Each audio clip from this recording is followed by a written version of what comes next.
We're going to continue on with talking about variables in JavaScript.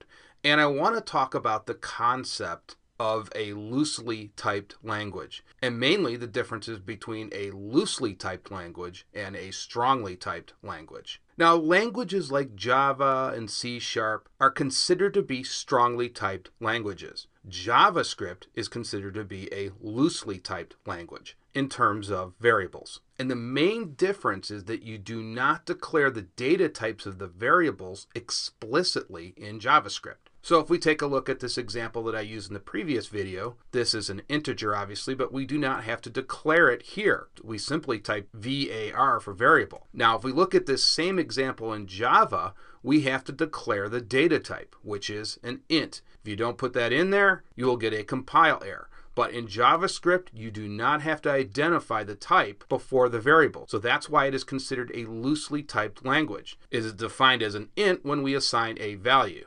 Now let's run this, and we'll run it in Chrome. And of course, we get the message 35 years old.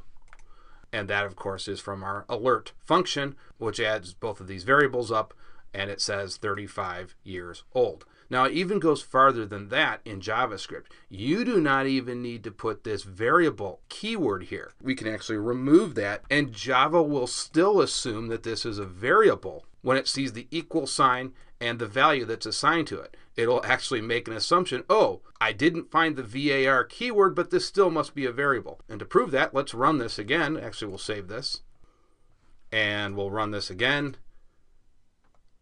And we get the same result. Now, even though you don't have to put the var keyword in front of your variable, I do not recommend that you do that. So we're going to put it back.